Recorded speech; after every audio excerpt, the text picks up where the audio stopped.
Hi, my name is Kaoru Yoshida from Keio University, and today I will present ReFineGrasp, Visual-Tactile Property Refinement for Adaptive Grasping of Delicate Objects.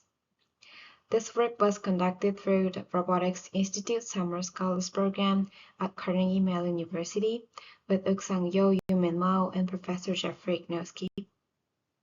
Our central question is simple. How can a robot grasp an unfamiliar object safely when it does not know how that object will respond?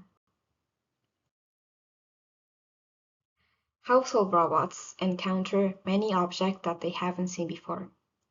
Even for ordinary objects, the robot may not know their material, stiffness, fragility, weight, or surface friction. These properties determine how much force is appropriate during grasping. If the force is too weak, the object may slip. If the force is too strong, the robot may deform or damage it. The difficulty is finding a force that is strong enough for a stable lift, but gentle enough to preserve the object. This trade-off becomes especially important for delicate or compliant items such as fruit, paper containers, balloons, or soft food. Also, vision and touch provide complementary information. Vision is available before contact. It gives a global, non-contact view of the object's shape, pose, color, and appearance. However, physical properties can remain visually ambiguous. For example, a block of tofu and a block of cheese can look really similar, while requiring very different grasp forces. On the other hand, touch provides direct evidence after contact. It can reveal contact, slip, deformation, and any changes in the object response. But tactile information is local, and it arrives only after the fingers touch the object.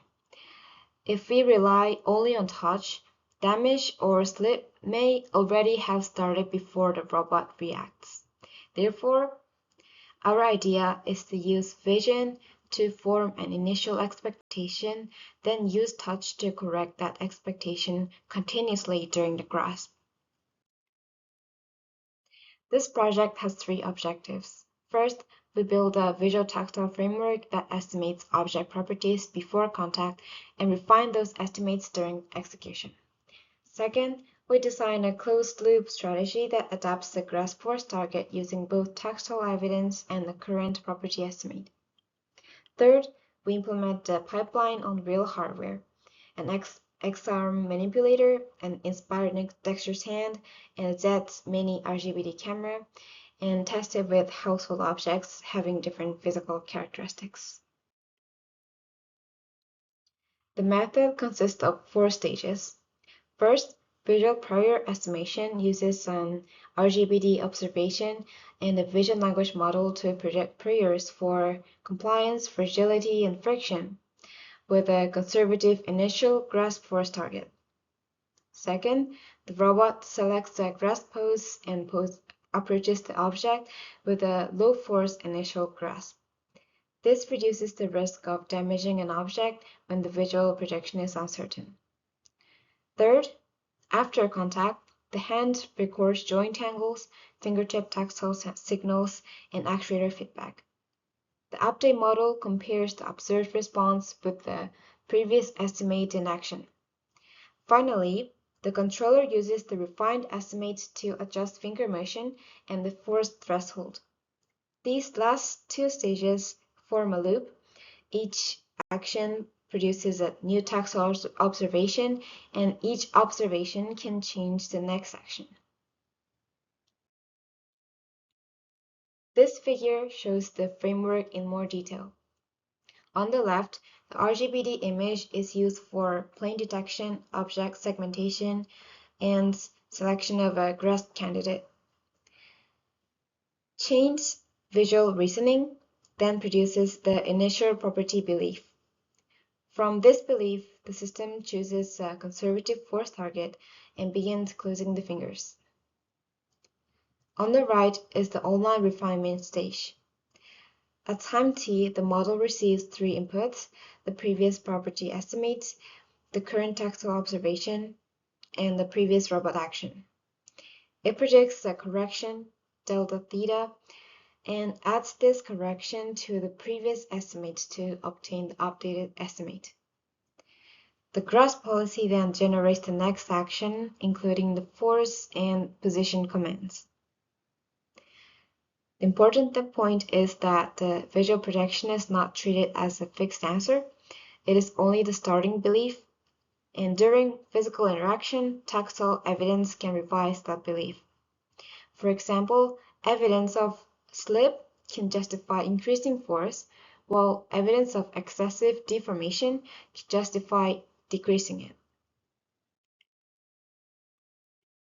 Here I show preliminary sensor responses from 5 objects: an inflatable plastic bowl, a plastic cup, empty plastic bottle, paper balloon, and a mug.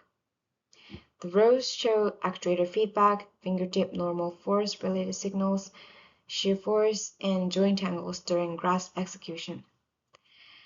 The traces change around contact and lifting, and different objects produce different response patterns.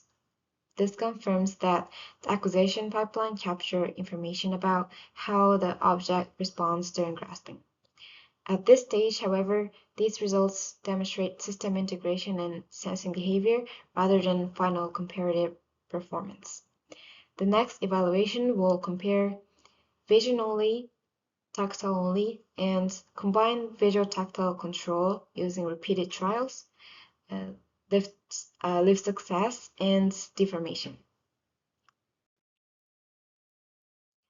For the future work, we will evaluate a larger and more diverse object set with repeated trials and quantitative measurements of lift success, deformation, and damage prevention. We also need to calibrate tactile signals into physical estimates of normal and shear force, which will make comparisons across fingers and objects more meaningful. Beyond the current update rule, we plan to learn a probabilistic property update model from interaction data so the system can represent uncertainty explicitly.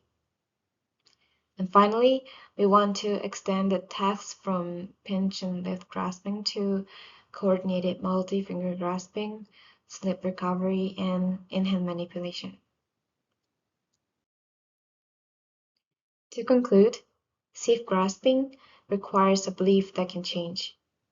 Vision provides an object-specific prior before contact.